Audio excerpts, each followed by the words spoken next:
So yesterday turned out to be a crazy day with Terra halting their network for a second time and the price of Bitcoin getting hammered down to the $25,000 level where the bulls returned and drove the price all the way back up to 30K. We're now seeing many altcoins actually making an incredible recovery. So in today's market update, we'll cover some of the latest news on what's going on with Terra Luna, talk about Bitcoin's price action, and also go over some of the altcoins that are making that reversal. Now, I know a lot of people are wondering if this market reversal is even what we call a fake out or if it's a legitimate bounce and whether or not the bottom is settled in. So I'm gonna do my best to break down this info so you guys at least have a good idea on what is happening in today's market. Like the usual, if you guys are enjoying these type of updates, don't forget to drop a like down below and subscribe if you haven't done so already. And with that being said, let's hop into the computer and see what is going on for today.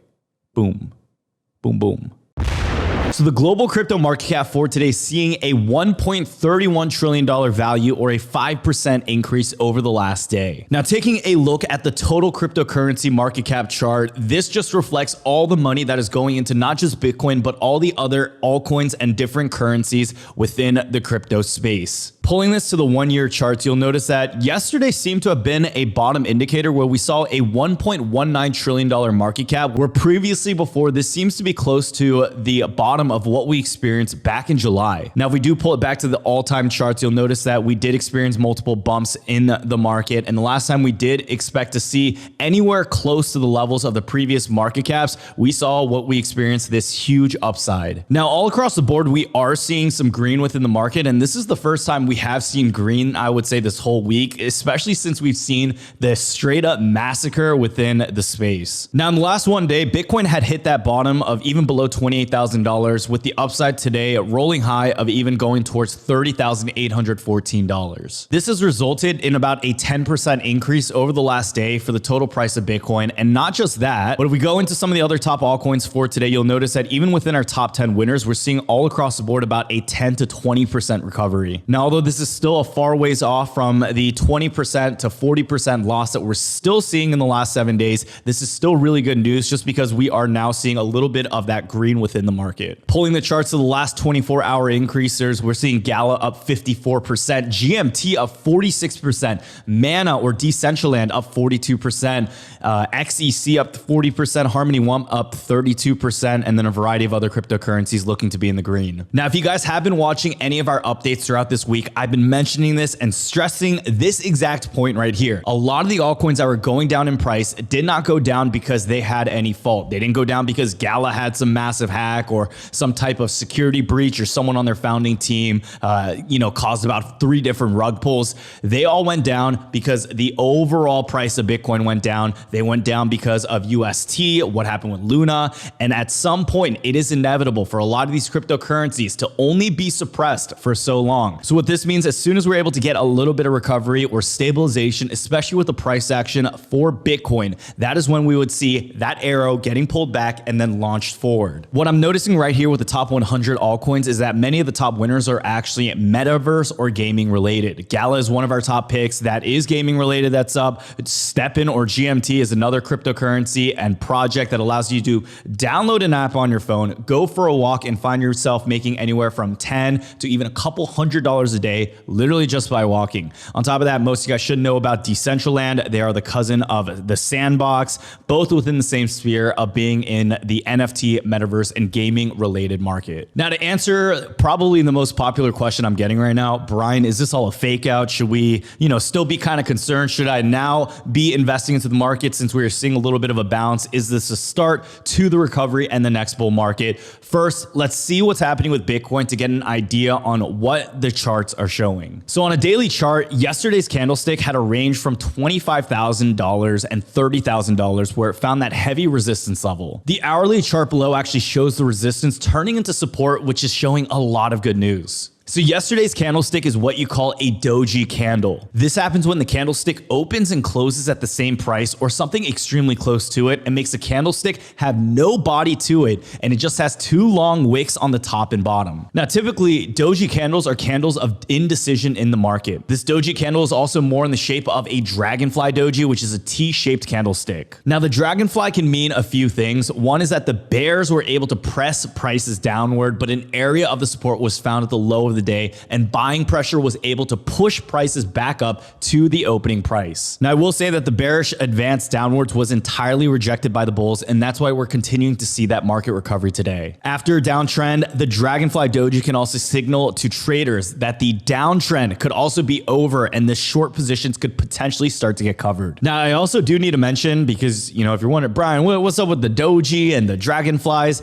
This is all a part of technical analysis, and although technical analysis is not 100% accurate, this can still give us a bit of a better indicator or paint an accurate picture to the best of our ability on what a market reversal could look like. If we do take a lot of that still out of the equation, regardless, on hindsight, what we're seeing on the paper, it is great news that Bitcoin's price recovered that quickly and strongly with the recent fall. Now, on top of that, looking at the RSI, Bitcoin is technically not oversold just yet. We were able to get very close to it with the current RSI sitting at a 32 level. I will say once the RSI does drop below 30, that's when analysts would consider Bitcoin being oversold. Now, here in this hourly chart, you can see that once Bitcoin broke past that $30,000 level, the price level has turned from resistance into support. Additionally, this chart looks like it may be forming an inverse head and shoulders pattern. Now, for anyone who doesn't know, the head and shoulders top is used to predict reversals in downtrends, but the inverted head and shoulders pattern is actually used to predict and signal a bull market. Now, this pattern might not hold any validity since this is on the 1 hour chart and not the daily or weekly, but regardless, this is still a very good sign. Now, I do want to make note, because we are still considered to be in a bear market and still in the low $30,000 price level for Bitcoin, it's important to manage your expectations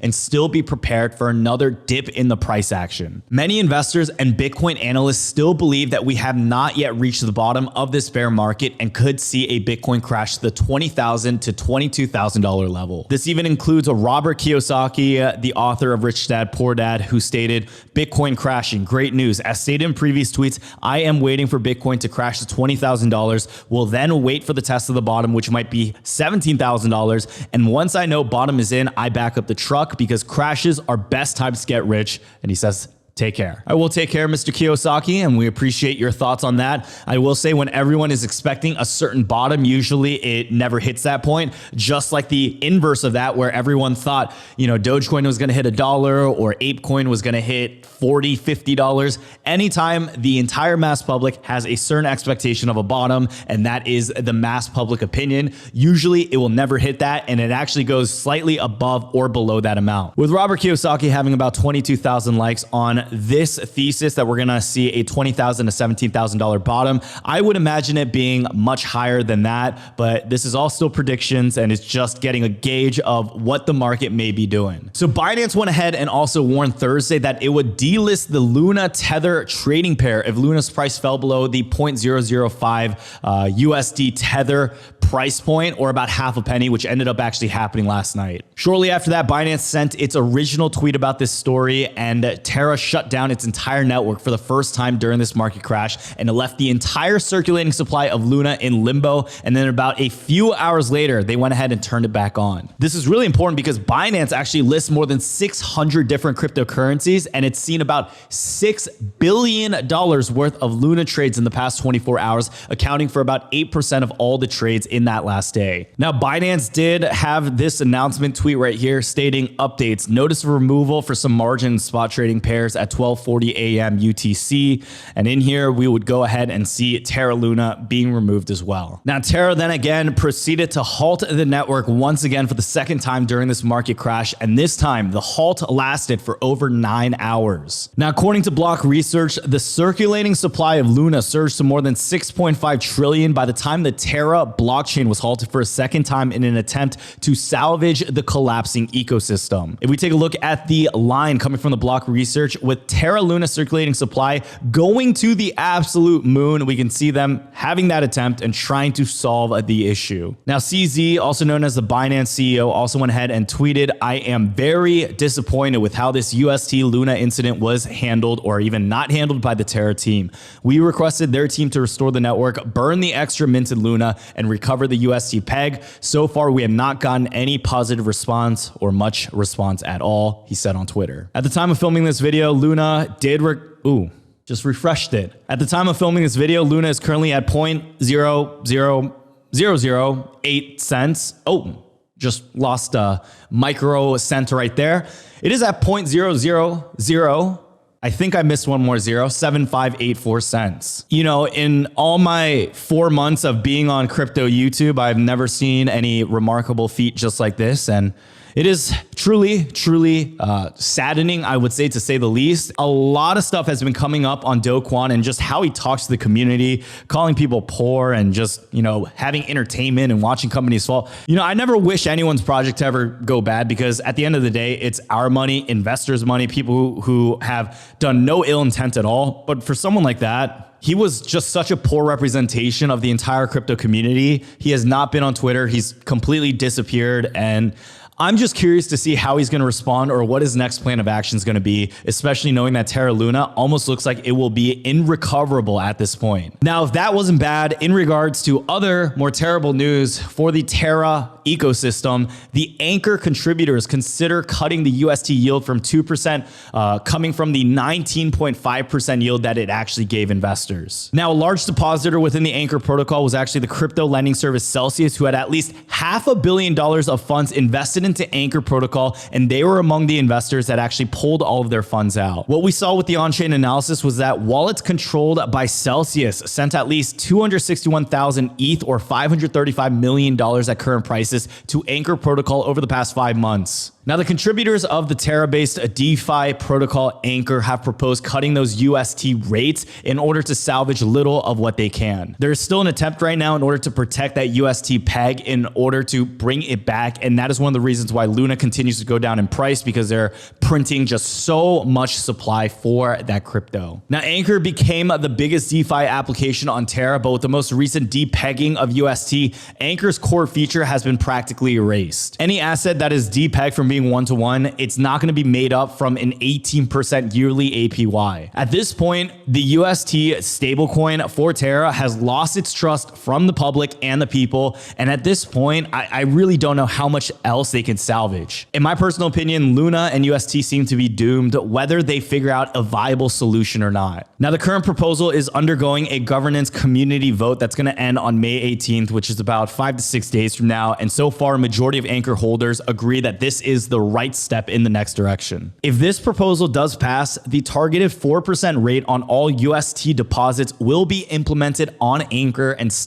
still not going to have that fixed yield, but it's going to be depending on the demand for the service and the amount of yield reserves. That, by the way, would range anywhere from 3.5% to about 5.5%. Now, with that being said, the Tether CTO also says that the USDT dollar remains strong amid all this stablecoin FUD going around. Now, I will say, as a Black Swan event, I did want to prepare for the worst, and that would even be USDT coming down to a mere loss in their peg, or similar to what happened with Terra as well. Now, the CTO of Tether went ahead and said that the $1 peg currently remains strong despite recent events, and he also points out that they've been able to maintain stability through multiple Black Swan shifters and higher volatility markets, never refusing redemptions with them either. Now, he continues to state this, and quote, Tether continues to process redemptions normally amid some expected market panic following yesterday's market. In spite of that, Tether has not and will not refuse redemptions to any of its customers, which has always been its practice. He then went on to explain the technical differences between USDT, which is based on those one-to-one reserves, and the algorithmic stablecoins, which has shown to collapse. Now, overall, this Black Swan event was a chance for Tether to boost its stablecoin stability and trash the algorithmic stablecoins and show that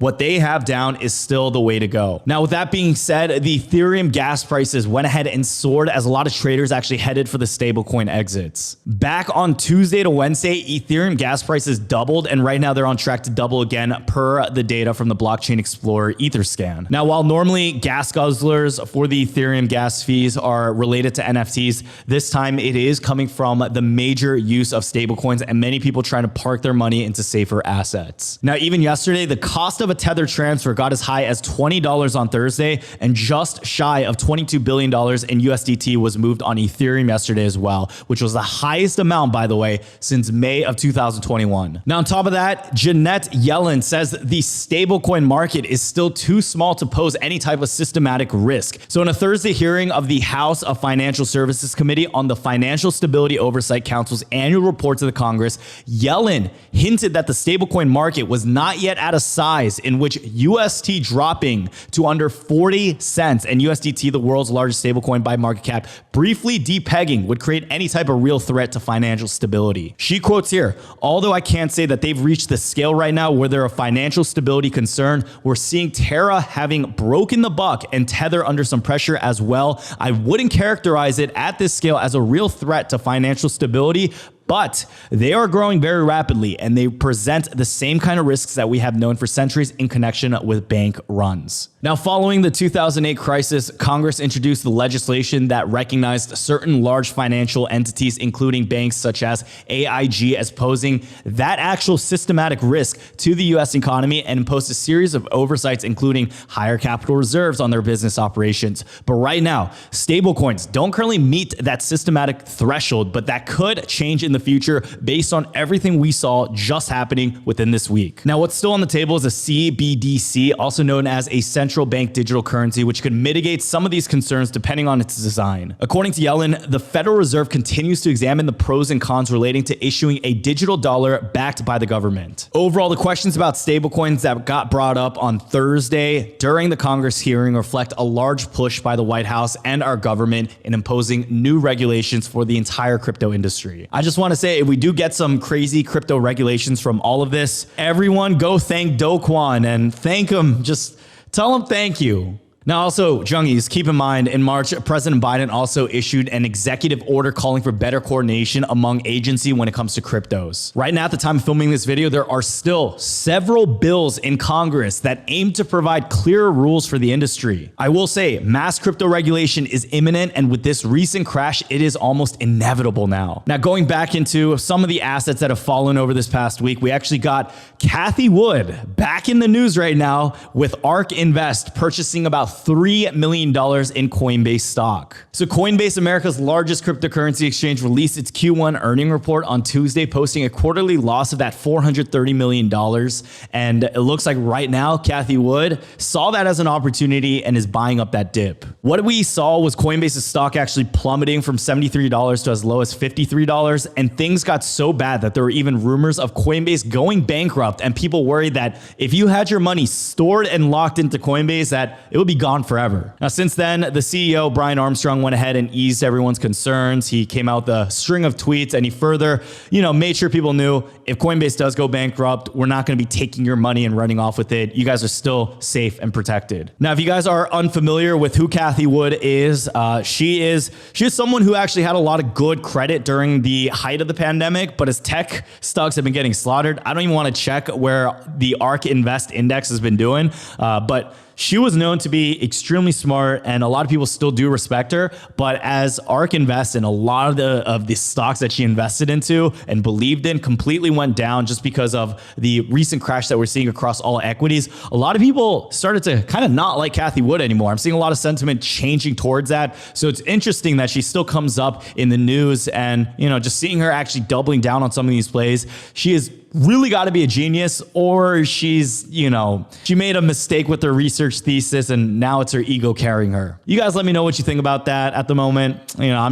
I'm just telling y'all what's going on, at least within the market. Now, to wrap today's video up, with cryptocurrency now having some opportunities within the market where people are looking to buy it, if you guys are trying to use one of the other larger cryptocurrency exchanges in the world, check out FTX, listed down below in the description. With FTX, you can trade crypto with up to 85% lower fees than their top competitors. There's no fixed minimum fees, no ACH transaction fees, and you can also set up recurring buys directly from within the app. FTX was also recently in the news talking about a little bit of acquisition they had in buying up some Robinhood stock. And if you didn't know, they do have plans of launching a stock trading platform as well, just in case you do want to diversify outside of crypto too. If you are interested in checking them out, don't forget to use code JUNG when signing up. Use the link down below. And after you deposit $1,000 into their platform, hold it for about 45 days. You can find yourself earning a free $100 back on your investment as well. On top of that, for every crypto you trade that's worth over $10, you can find yourself earning getting free crypto too. Now to wrap this video up, if you did enjoy today's market update, don't forget to drop a like down below on this video, subscribe if you guys are new, and don't forget to follow me over on Twitter and on Instagram, where the links for that are down below in the description. By the way, guys, lately the scams have been increasing at a rapid rate, even across my YouTube videos. Those WhatsApp scammers, I block them, I report them, I do everything. They always come back. They make like 10 to 15 like free fake new account. I don't even know how they're doing it. Just be warned, there are people impersonating me on TikTok, Twitter, Instagram, Facebook, emails,